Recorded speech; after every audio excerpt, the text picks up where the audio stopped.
పోషిస్తున్నాడని వాటి వైపు చూపించాడు.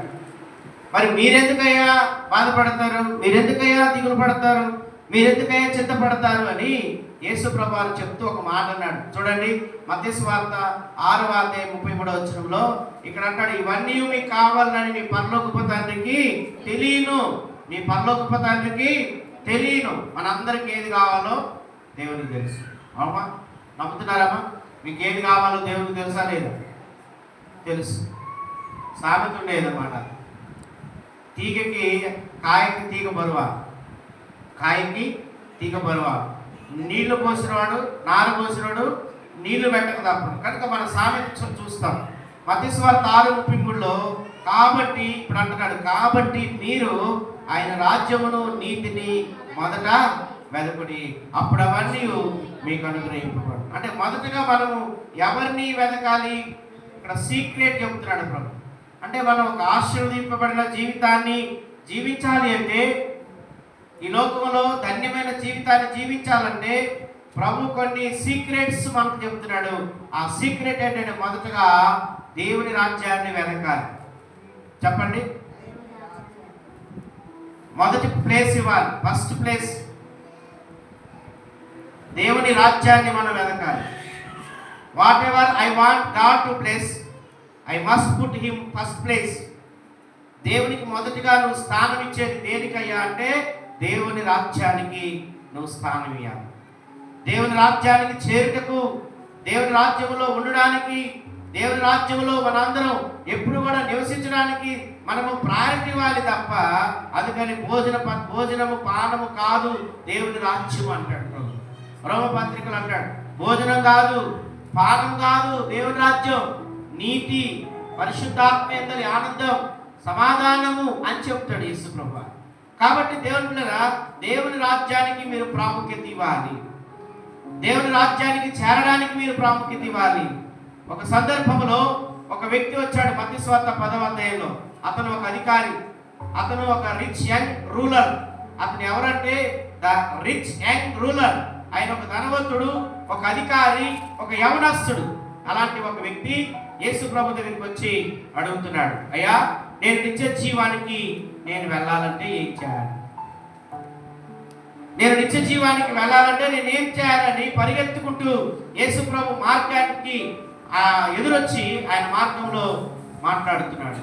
నిత్య జీవానికి వారసుని అవ్వాలంటే ఏం చేయాలి? The great ambition but poor decision.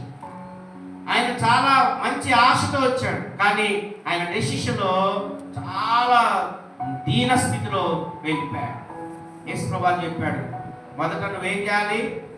దేవుని యొక్క రాజ్యంలో వెళ్ళాలంటే నీకున్నటువంటి ఆస్తిని అమ్మి పేదలకి ఇమ్మన్నాడు. ఎందుకు ఆస్తిని అమ్మమన్నాడు? ఆస్తిపరుడుగా ఉండడం దేవునికి ఇష్టం లేదా? ఎందుకంటే వాని మనసంతా ఆస్తి మీదే ఉంది, వాని ఆలోచన అంతా ఆస్తి మీదే ఉంది. ఇప్పుడు మీరు ఏమైనా కూర్చున్నారు, మీ మనసు ఎక్కడుందో మీకు ఒక సంగతి చెప్తాను. ఇద్దరు చేపలు పట్టే వాళ్ళు ఉన్నారు, మీకు తెలుసు.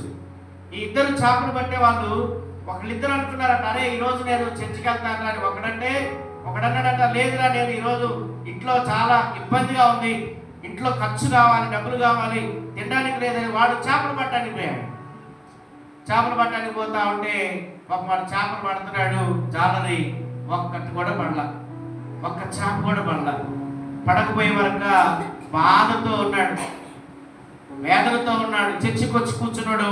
వాడు అంటున్నాడు కదా, అరేనే నేను అనవసరంగా చర్చిలోకి వచ్చి కూర్చున్నా, నా మిత్రుడు చేపలు పట్టడానికి వెళ్ళాడు, వాడు ఎన్ని పట్టాడో, ఎంత డబ్బు సంపాదిస్తున్నాడో, ఈరోజు ఎన్ని గంపలు నిండినాయో, ఎన్ని వలలు పట్టాడో, ఎన్ని గాలాలు పట్టాడని వాడు ఆలోచన అంతా గాలాల మీద, చేపల మీద, వల మీద, వాడు ఇంటి మీద, డబ్బు మీద ఆలోచన అంతా వాడి మీదే ఉంది. కానీ ఇంటికి వాడు మాత్రం, నా మిత్రుడు చర్చికి వెళ్ళాడు, చర్చిలో ఉన్నాడు, చర్చిలో కూర్చున్నాడు, దేవుని వాక్యం వింటున్నాడు, నేనైతే ఇక్కడికి వచ్చాను, నేనేమి సంపాదించలేకపోయాను, ఏమి తీసుకోలేకపోయాను, ఏమి అన్ని కూడా నేను కోల్పోయానని నీరసంగా ఆడు ఆలోచనలో ఉన్నాడు. ఇప్పుడు ఇద్దరి మనసు ఎక్కడుంది? ఒకని మనసేమో దేవుని మందిరంలో ఉంటే, ఇంకొక మనసేమో వాడు చేపల మీద లేక ధనం మీద వాడి ఆలోచన. అందుకని బైబిల్ అంటుంది, తిమోతి 1వ పత్రిక 3వ అధ్యాయం, మీ మనస్సు దేని మీద ఉందో ఒకసారి ఆలోచించండి.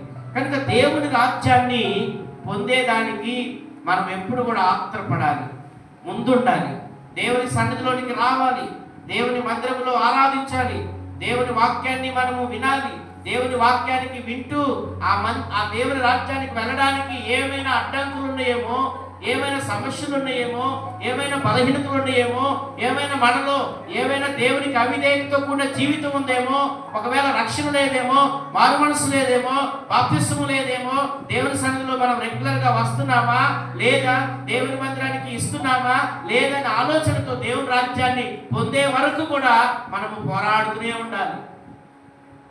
మొదటి స్థానం దేవునికి ఇవ్వాలి మీ జీవితంలో. అందుకని మందిరం ఖాళీగా ఉంటుంది, చర్చికి రాట్లా, పనులకి వెళ్తున్నారు, ఉద్యోగాలకు వెళ్తున్నారు, డ్యూటీలకు వెళ్తున్నారు, చుట్టాలు ఉంటే చుట్టాలు ఎన్నో రీతులుగా దేవుని సన్నిధిలోని రాలేక, దేవుని మందిరంలో ఉండలేక, దేవుని రాజ్యానికి పోలేని పరిస్థితిలో ఉన్నాడు ఈనాడు. చూడండి, మొదటి తిమోతి పత్రిక చెప్పిన వాక్యం ఒకసారి చదువుదామా? ఏం చెప్పాను రిఫరెన్స్ మీకు? తిమోతి పత్రికలో చదివాం కదా, అక్కడ ఏమని ఉందంటే 6వ అధ్యాయము, మొదటి తిమోతి పత్రిక 6వ అధ్యాయము 6వ వచనంలో చూద్దాం. మనం ఈ లోకములోనికి ఏమీ తేలేదు, దీనిలో నుండి ఏమీ తీసుకుపోలేము, కాగా అన్నవస్త్రములు గలవారమై ఉండి వాడితో తృప్తి పొందిందుము. ధనవంతులకుటకు అపేక్షించు వారు శోధనలోను ఉరిలోను అవివేకిత్తములను అయిన హానికరములైన అనేక దురాశలలోను పడుదురు. అట్టివి మనుషులను నష్టములోను నాశనములోను ముంచివేయును. అందుకనగా ధనాపేక్ష సమస్తమైన కీడులకు మూలము. కొందరు దాన్ని ఆశించి విశ్వాసమును తొలగిపోయి నానా బాధలతో తమను తామే పొడుచుకునేది. ధనమత్తు భయంకరమైన పొడుచుకున్నారు తమను తామే. ఒక ఆయన దైవజనుడు, ఆయన రిటైర్డ్ అయిన తర్వాత, బిషప్ అయిన తర్వాత ఆయనకు ఒక పొలమో లేదంటే ఒక స్థలమో లేదా డబ్బు కావాలని అడిగితే నాకు డబ్బు కావాలని అడిగినాడు. డబ్బు తీసుకొని పోయి హైదరాబాద్లో పోతుండగా వెనకాల ఎవరు చూశారో బంధువులు, ఆయన అక్కడ తీసుకెళ్ళిన తర్వాత ఆ డబ్బు పొడిచి చంపారు. ఆయన భయంకరంగా చచ్చిపోయాడు. చివరికి ఆయన అంగీ మాత్రమే పట్టుకొని అంగీని గుర్తు చేసుకున్నారు ఫలానా ఆ బిషప్ గారు. భయంకరమైన పరిస్థితులు పొడుచుకొని చచ్చారు. మీకు తెలుసా, హైదరాబాద్లో మరి లూథరన్స్ చర్చి ఆ రోజుల్లో ప్రెసిడెంట్ గారు, ఆయన ఇమానియల్ గారు, ఆయన కూడా 3 లక్షలు ఆ రోజుల్లో 2000 సంవత్సరంలో 3 లక్షలు ఇచ్చి రౌడీలతో డబ్బిచ్చి పొడిచి చంపారు. ఆయన భయంకరమైన దినాలు పొడుచుకొని చచ్చిపోయారు. దేనికి ప్రయారిటీ ఇస్తున్నావు? ధనానికి ప్రయారిటీ ఇస్తున్నావా? మొదట దేవుని రాజ్యాన్ని నువ్వు వెతకాలి. దేవుని రాజ్యానికి చేరేదానికి నువ్వు వెళ్ళాలి. ఆ ధనవంతుడు అంట మిగులు ఆస్తి గలవాడు కనుక వాడు ఏమనుకున్నాడు తెలుసా? సనిక్కుంటూ వెళ్ళిపోయాడు, దేవుని రాజ్యం విడిచిపెట్టుకున్నాడు. అప్పుడు దేవుడు అన్నాడు, వీడిని చూసి, ఆ ధనవంతుడు చూసి, ధనవంతుడు దేవుని రాజ్యంలో ప్రవేశించిన దుర్లభము అన్నాడు. కష్టం. దేవుడు బిడ్డలారా, దేవుడు నిన్ను ఆస్వాదించాలని, దేవుడు నిన్ను గొప్పవాడుగా ఉండాలని, నీకున్న అవసరతలు తీర్చాలని, నీకున్న సమస్య నుంచి విడిపించాలని దేవుడు నిన్ను ఆశపడుతున్నాడు. అయితే దేవుడు అడుగుతున్నాడు, మొదటగా నువ్వు ఆయన రాజ్యాన్ని నువ్వు ఎదగాలి. సీక్రెట్ ఇదే. God bless people who seek his Kingdom. ఎవరైతే దేవుని రాజ్యాన్ని వెతుకుతా ఉంటారో వారిని ప్రభు చూస్తూ ఉంటాడు, వారిని దీవిస్తాడు. దేవుడు వారిని దీవిస్తాడు. అందుకని భోజనం కాదు దేవుని రాజ్యం, పానం కాదు దేవుని రాజ్యం, సమాధానకరమైంది, పరిశుద్ధాత్మలో ఆనందము. అందుకని ఆ దేవుని రాజ్యాన్ని చేరడానికి మీరందరూ కూడా పాటుపడాలని దేవుడు మీకోసం మాట్లాడుతున్నాడు. ఈరోజు మీకున్న ఫైనాన్స్, మీకున్నటువంటి రిలేషన్షిప్ ఏదైతే ఉందో దానికి ప్రాముఖ్యత ఇవ్వద్దు. మీకున్నటువంటి షెడ్యూల్ ఏదైతే ఉందో దానికి మీరు ప్రాముఖ్యత ఇవ్వద్దు. మీకున్నటువంటి సమస్యలు ఉన్నాయి, వాటికి మీరు ప్రాముఖ్యత ఇవ్వద్దు. దేవుని సేవకుడు చెప్తున్నా దాన్ని మనం వినకుండా ఉండొద్దు. ఒకసారి నిర్గమకాండం తీయండి, ఒక సంగతి మీకు చెప్తాను. నిర్గమకాండంలో 6వ అధ్యాయము 9వ వచనాన్ని ఒకసారి చూద్దాం.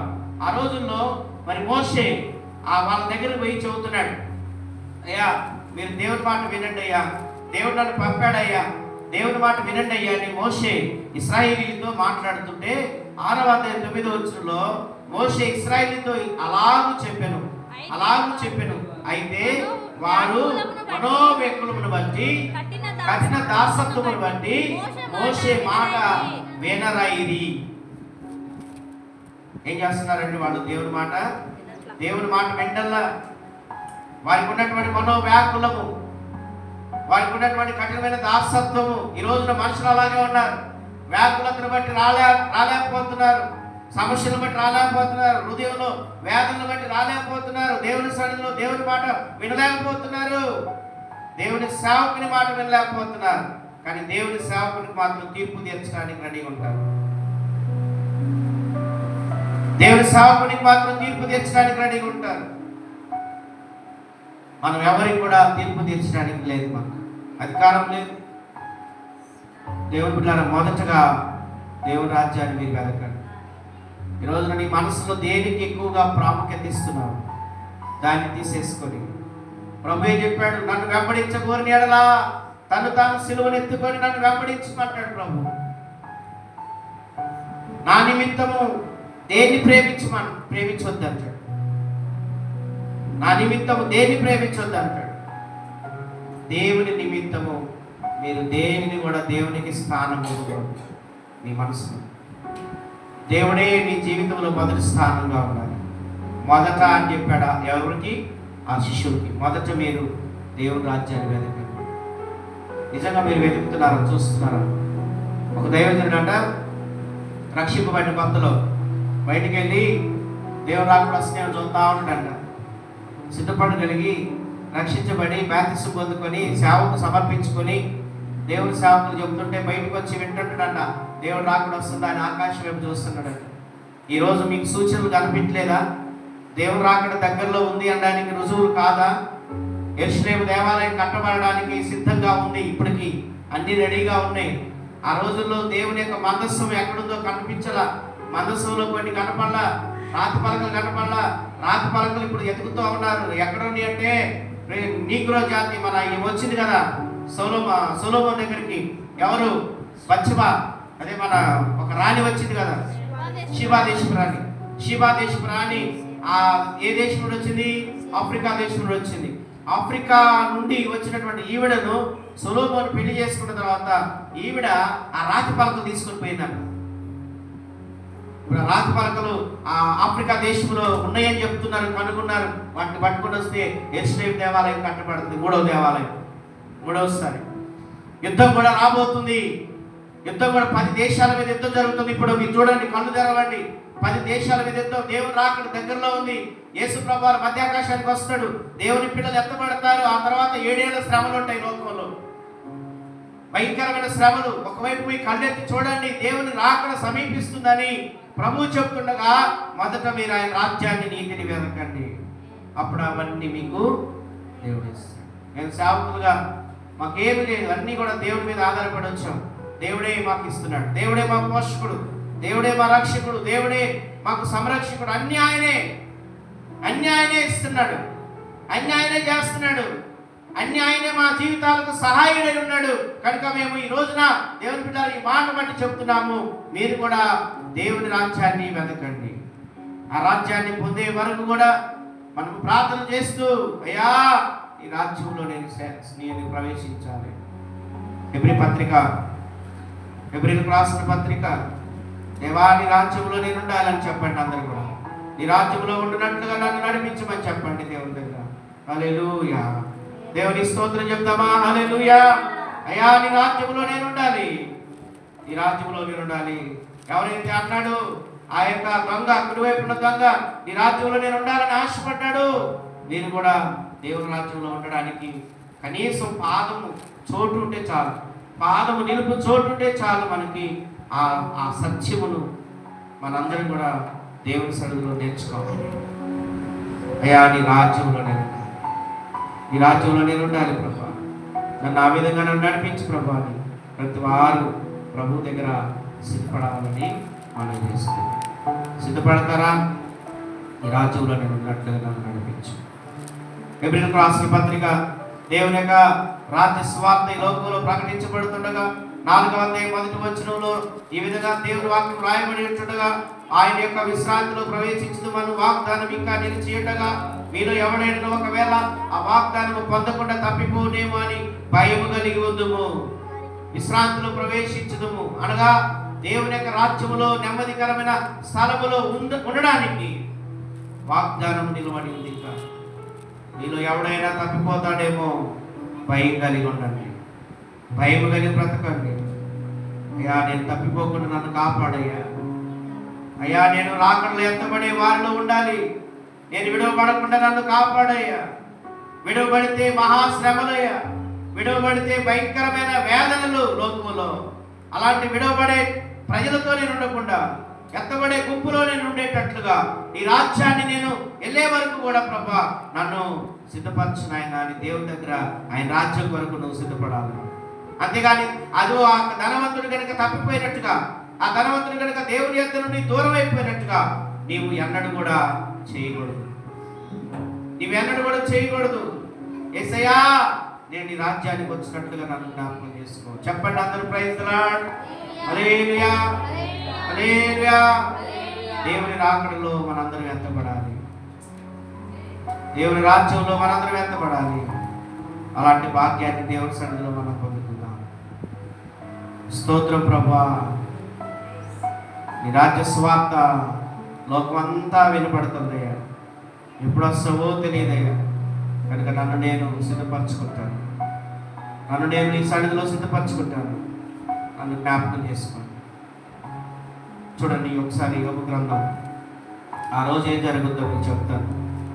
యోబు గ్రంథం, పరిశుద్ధ గ్రంథంలో యోబు గ్రంథం, ఆ రోజున ఎలాంటి పరిస్థితులు ఉంటాయో 34వ అధ్యాయము 20వ వచనంలో, వారు నిమిషంలో చనిపోతారు.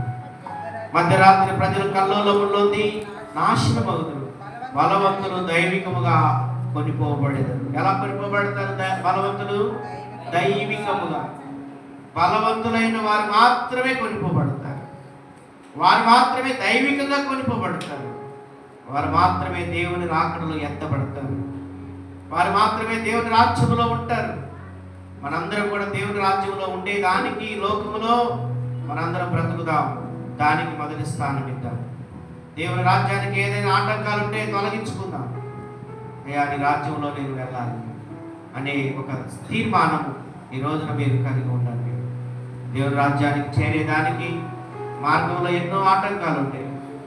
ఆటంకాలన్నీ తీసేసుకోండి, ఆటంకాలన్నీ తీసేసుకోండి. చూద్దాం బైబిల్లో యేసు ప్రభువు చెప్పాడు కొన్ని ఆటంకాలు, వాటిని మీకు చూపిస్తాను చూడండి.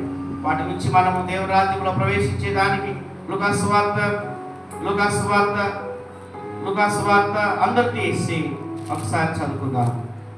లూకాసు వార్తలో ప్రభు చెప్తున్నాడు తన శిష్యులకి. వాళ్ళు అంటున్నారు, రక్షింపబడిన వాళ్ళు కొద్దిమందేనా, నిన్ను వెంబడించే వాళ్ళు కొద్దిమందేనా, ఇరుకు మార్గంలో ప్రవేశించే వారు కొద్దిమందేనా అని అడుగుతుంటే యేసు ప్రభు వారు అన్నాడు కదా. చూడండి ఏం చెప్పాడు యేసు ప్రభు వారు. 13వ అధ్యాయం లూకాసు వార్త 13వ అధ్యాయం అందరూ తీసి చూడండి. 23వ వచనం, ప్రభువా రక్షణ పొందువారు కొద్దిమందేనా? ఆయన వారిని చూచి, ఇరుకు ద్వారంలో ప్రవేశింప పోరాడుడి, అనేకులు ప్రవేశింప చూతురు గాని వారి వలన కాదని మీతో చెప్పుచున్నాను.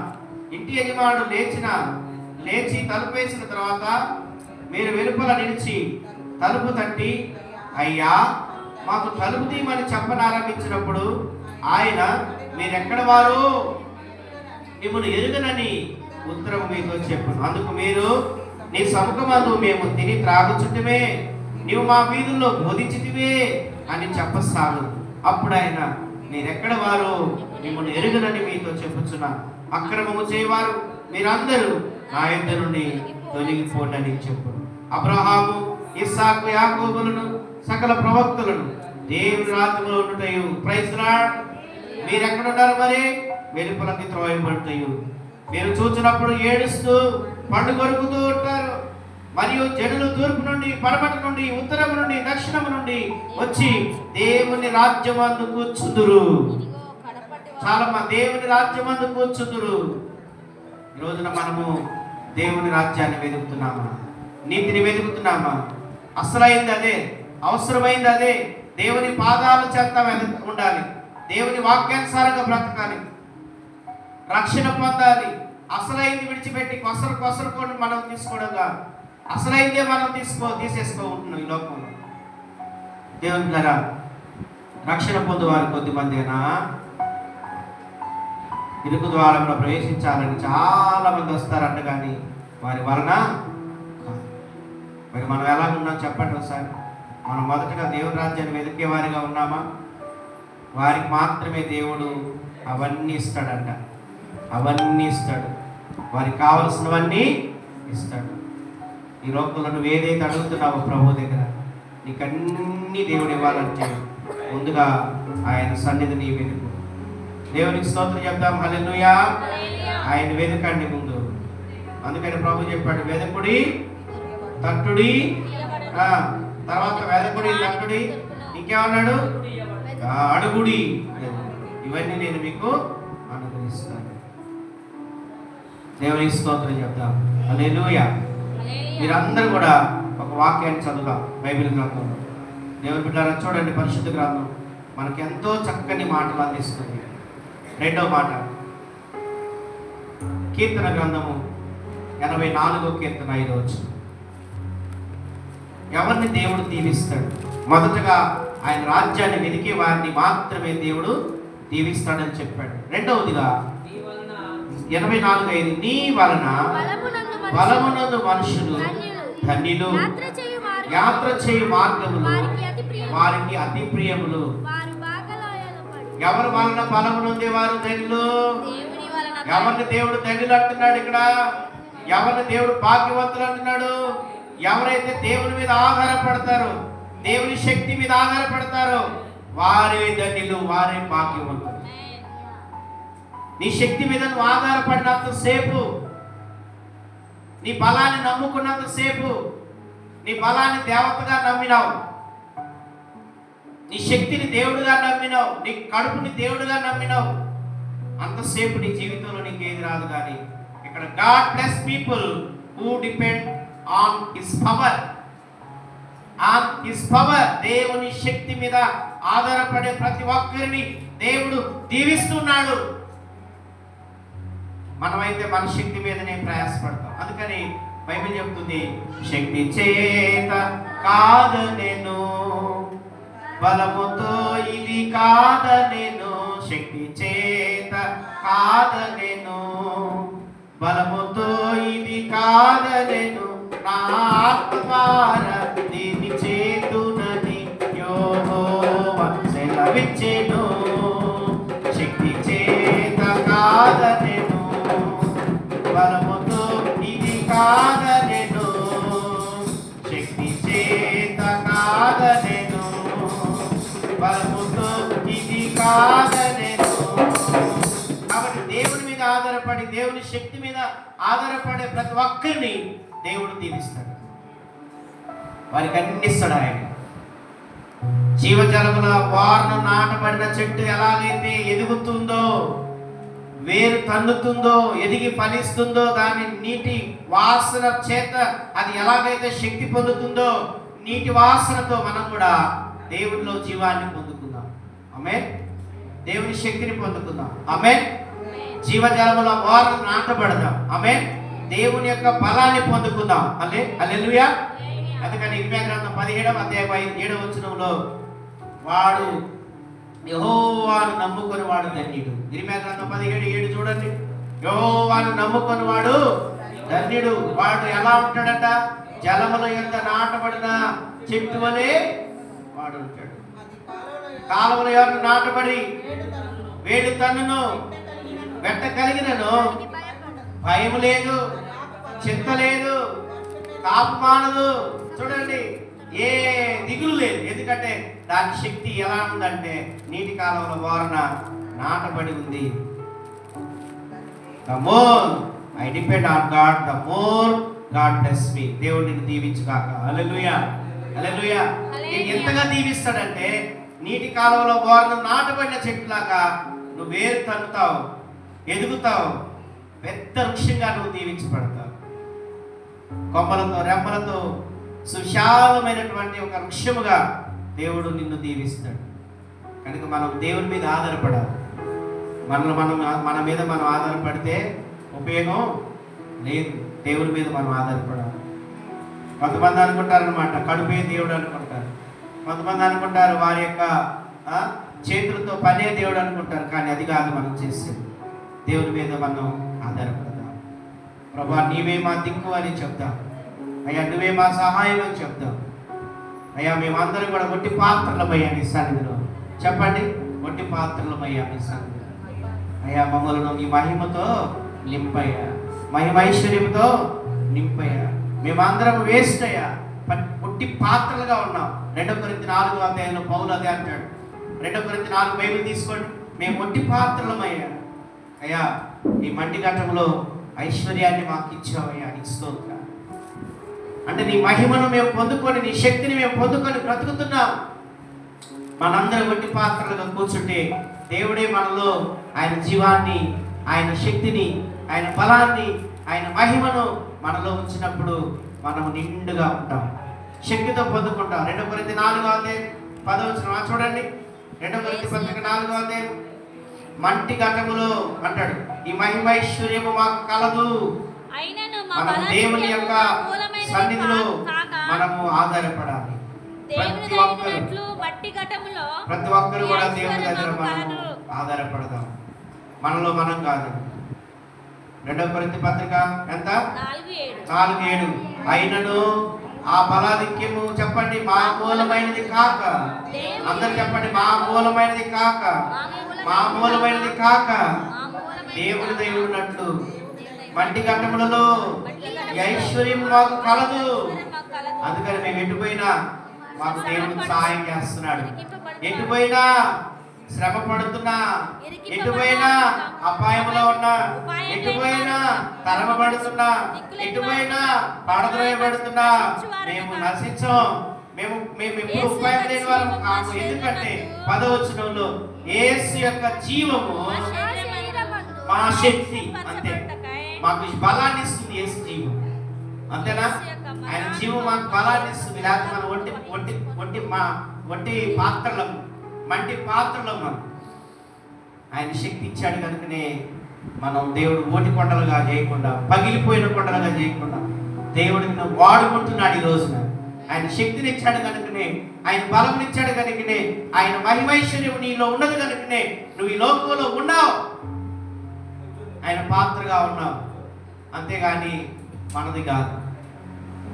మా వలన అయినట్లుగా చాలా మంది అంటారు, మా వలన అయినట్లుగా చెప్పుకుంటారు, మేము చేసామనుకుంటారు. కాదు, దేవుని మీద ఆధారపడండి. యాకోబు పత్రిక 1వ అధ్యాయం 22వ వచనం ఒకసారి చదువుదామా? యాకోబు పత్రిక 1వ అధ్యాయం 12వ వచనం 22వ వచనం చూడండి ఒకసారి. అక్కడ ఒక మాట చదువుదాం. యాకోబు పత్రిక 1వ అధ్యాయము శోధన సహించువాడు ధన్యుడు.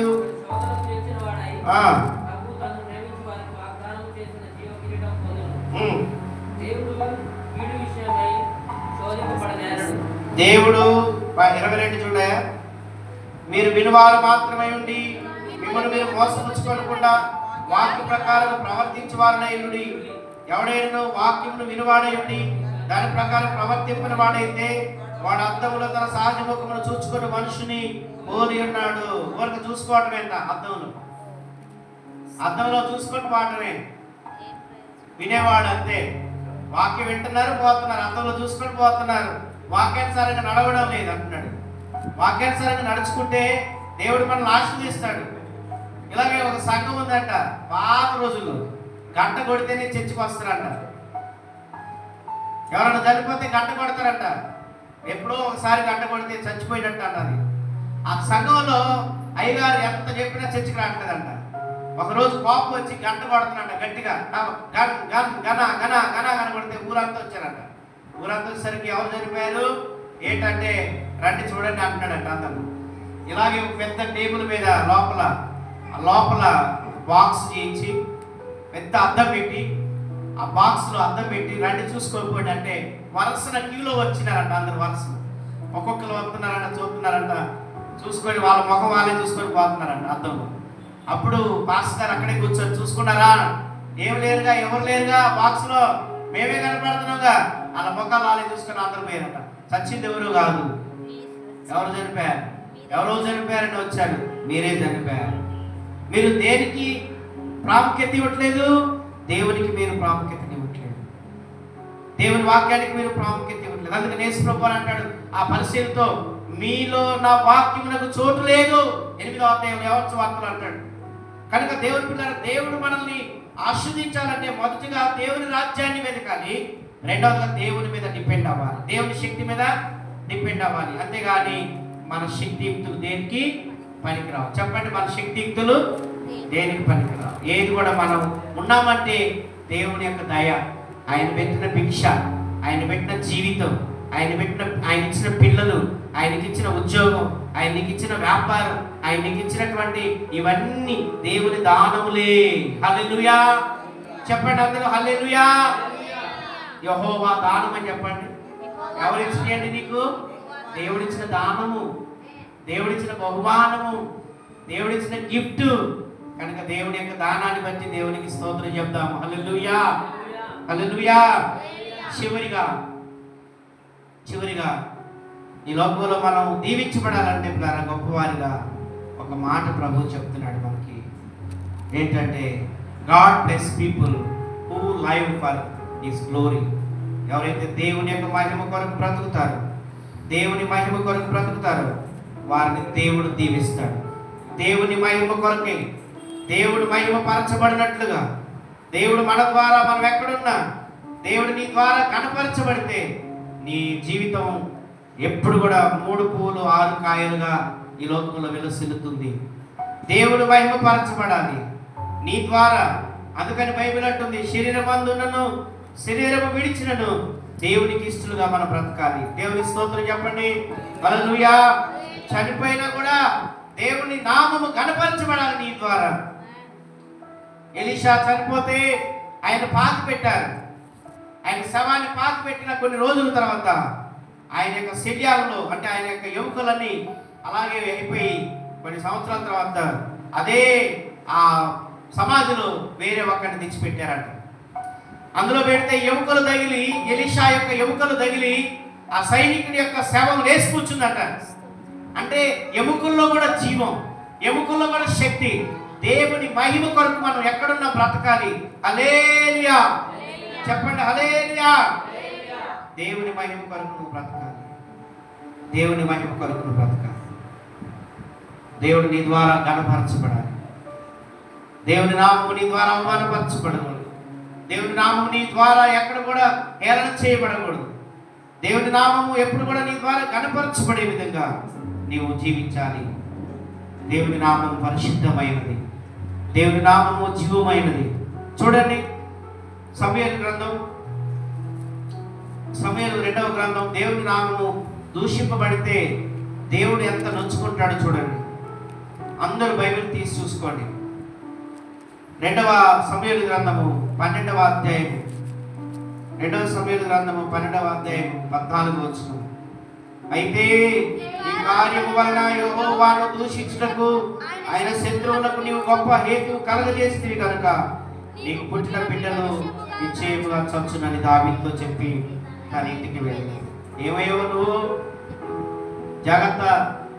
ఏం జరిగింది? యెహోవాను దూషించడానికి శత్రువులకు అవకాశం ఇచ్చాం. ఈ లోకంలో మనం దేవుని బిడ్డలారా, దేవుని నామము ఘనపరచబడాలి తప్ప ఎక్కడ కూడా నీ ద్వారా అవమానపరచబడకూడదు, ఎక్కడ కూడా నీ ద్వారా హేళన చేయబడకూడదు.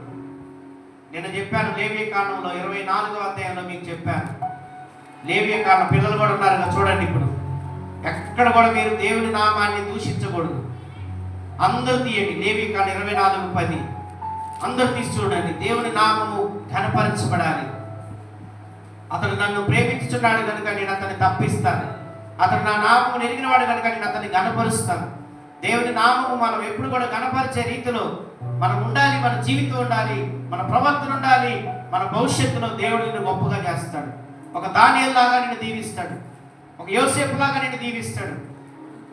దేవుని నామమును గణపరచు. 10వ వచనం నుండి చూద్దాం. ఇక్కడ షిలోమీతు అనేటువంటి ఒక యవన స్త్రీ కన్యక మొదటగా ఏం చేసిందో తెలుసా? ఇజ్రాయెల్ దేశంలో ఉన్నటువంటి వీళ్ళు ఏ విధంగా ఐగుప్తులోకి వచ్చారో మనకు తెలుసు. ఏది కనాన్ నుండి దేవుడు ఏ విధంగా కనాన్ రాకముందు వీళ్ళ జీవితాలు ఎలా ఉండి ఐగుప్తులో భయంకరమైన పరిస్థితిని వారు అనుభవించారు. అలాంటి పరిస్థితులు చదువుతాను చూడండి. 24:10 ఇశ్రాయేలీయురాలకు ఒక స్త్రీకిని, క్లియర్గా చదువుతున్నాను, ఐగుప్తుడికి ఒక పురుషునికి పుట్టినవాడు ఒకడు ఇశ్రాయేలీయుల మధ్యకు వచ్చాడు. ఆ ఇశ్రాయేలు కుమారునికి ఒక ఇశ్రాయేలునికి పాలెములు పోరుపడగా ఆ ఇశ్రాయేలు కుమారుడు యెహోవా నామమును దూషించి శపింపగా జనులు మోషే ఎదుకు వాడిని తీసుకుని వచ్చింది.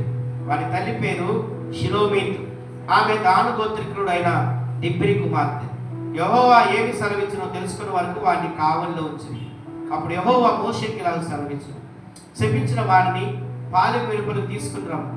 వాని శాపం వచ్చినప్పుడు విన్న వారందరూ వాని తల మీద తమ చేతులు ఉంచిన తర్వాత సర్వ సమాజం రాళ్లతో వాడిని కొట్టవలెను, చావగొట్టవలెను. మరియు నీవు ఇశ్రాయేలీయులతో ఇట్లను, తన దేవుని శపించువాడు తన పాప శిక్షను భరింపవలెను, యెహోవా నామమును దూషించువాడు మరణ శిక్షను పొందవలెను. సర్వ సమాజం రాళ్లతో అతన్ని కొట్టి చావగొట్టవలెను. పరదేశీయే గాని స్వదేశీయే గాని యెహోవా నామమును దూషించినట్లా వానికి మరణ శిక్ష విధింపవలెను. ఎంత భయంకరంగా ఉందో తెలుసా? దూషించినందుకు రాళ్ళతో కొట్టి చంపబడ్డాడు. దేవుని నామం మన ద్వారా దూషింపబడకుండా దేవుడు మనల్ని ఎప్పుడు కూడా వాడుకున్న గాక. స్తోత్రం చెప్దామా? గట్టిగా చెప్దామా? హల్లెలూయా. ఎవరైతే దేవునికి మహిమకరంగా ఉంటారో వారిని దేవుడు దీవిస్తాడు. ఎవరైతే దేవుని బలాన్ని పొందుకొని బ్రతుకుతారో, దేవుని శక్తి మీద ఆధారపడతారో వారిని దేవుడు దీవిస్తాడు. ఎవరైతే దేవుని రాజ్యాన్ని వెతుకుతారో వారిని మాత్రమే దేవుడు దీవిస్తాడు. ఇక మిగతా వాళ్ళని ఎవరిని దీవించడండి. నువ్వు స్వస్థతల కొరకు పోయినా దీవించడు, నువ్వు అద్భుతాల కొరకు పోయినా దీవించడు, నువ్వు మట్టి తిన్నా దీవించడు, నువ్వు ఆడిపోయి ఏడకపోయి తైలాభిషేకంతో నువ్వు తడుపుకున్నా నిన్ను దీవించడు, నువ్వు అంజుల పండు తిన్నా నిన్ను దీవించడు. నువ్వు దీవించబడాలంటే, నువ్వు ఆశీర్వదింపబడాలంటే నువ్వు దేవుని రాజ్యాన్ని మొదట వెతకాలి. నువ్వు రెండవది దేవుని శక్తి మీద ఆధారపడాలి. మూడవది దేవునికి మహిమకరంగా నువ్వు బ్రతకాలి. ఎందుకంటే మనం విలువ పెట్టి కొనబడ్డాం, మనం దేవుని పిల్లలం, ఆయన స్వరూపంలో చేయబడ్డాం, ఆయన స్వరక్తమితి సంపాదించాడు, ఆయన విలువ పెట్టి నిన్ను కడిగాడు, ఆయన బిడ్డ నిన్ను కన్నాడు కనుక, ఆయన బిడ్డలో కనుక మనము ఆయన మహిమ కొరకు బ్రతుకుదాం. స్తోత్రం. ఆయన మహిమ కొరకు బ్రతుకుదాం. ఎక్కడున్నా దేవుడు నీ ద్వారా ఘనపరచబడును గాక. ఎక్కడున్నా దేవుడు నీ ద్వారా మహిమపరచబడును గాక. హల్లెలూయా. ఆ విధంగా దేవుడు నీ జీవితాన్ని దీవించాలని ఇష్టపడుతుండగా కళ్ళు మూసుకొని ప్రార్థన చేద్దాం. ప్రభువా, నన్ను ఆశీర్వదించయ్యా. మొదట నీ రాజ్యాన్ని, నీతిని వెతికే బిడ్డగా, నీ శక్తి మీద ఆధారపడే బిడ్డగా, అలాగే నాయనా అయ్యా నీ మహిమ కొరకు నేను బ్రతికే బిడ్డగా నన్ను దీవించయ్యా అని చిన్న ప్రార్థన చేద్దామా? వింటున్న మీ అందరూ కూడా అయ్యా నేను ఆశీర్వదింపబడాలి అయ్యా ఈ లోకంలో. అయ్యా నీ రాజ్యాన్ని వెతికే విషయంలో నేను మారు మనసు పొందాలి, పాప క్షమాపణ నిమిత్తం బాప్తిసం పొందాలి, రక్షింపబడాలి, నీ రక్తంలో కడగబడాలి. ప్రభువా అయ్యా నేను ఆశీర్వదింపబడే దిశలో నీ సన్నిధిలో నేను నీ మీద ఆధారపడాలి. నా శక్తి కాదు అని చెప్పండి దేవుని దగ్గర. నా శక్తి కాదయ్యా, నా యుక్తి కాదయ్యా, నా బలము కాదయ్యా, నా జ్ఞానము కాదయ్యా, నా శౌర్యము అంతకంటే కాదయ్యా, నాకున్నది ఏది కాదయ్యా. కేవలం నీ శక్తి నాకు కావాలి. నీ శక్తిలో నేను సారం కలిగి బ్రతుకుతాను, నీ శక్తిలో నేను బలము కలిగి బ్రతుకుతాను ఈ లోకంలో. అలాగే దేవుడు అంటున్నాడు మూడవదిగా, ఆయన మహిమ కొరకు నువ్వు బ్రతకాలి, ఆయన నీ ద్వారా గణపరచబడాలి. నువ్వెక్కడున్నా దేవుడికి మహిమ రావాలి. నీ ద్వారా నువ్వు భోజనం చేసినా పానం చేసినా దేవుడికి మహిమ రావాలి. అయ్యా నా ద్వారా నువ్వు గణపరచబడాలని చెప్పండి దేవుడు. ఈ వాక్యం వింటున్న నీ జీవితంలో నువ్వు ఆశీర్వదింపబడాలని అనుకుంటున్నావు. దేని గురించి నువ్వు అడుగుతున్నావు? నాకు ఇది కావాలి అని అడుగుతున్నావు. దేవుడు నీకు ఇవ్వాలంటే మొదట ఆయన రాజ్యాన్ని వెతుకు, ఆయన రాజ్యంలో వెళ్ళాలా, ఆ రాజ్యంలో చేరాలని ప్రార్థన చేసుకో. అప్పుడు నీకు అందిస్తాడు. ఏం తిందామా, ఏమి త్రాగుదామా, ఏమి ధరించుకుందామా అని బాధపడద్దు, చింతపడద్దు. దేవుడే నీకు అందిస్తాడు. ప్రార్థన చేసుకుందాం. అరుణమ్మ ప్రార్థన నడిపిస్తాం. ప్రార్థన చేసుకుందాం.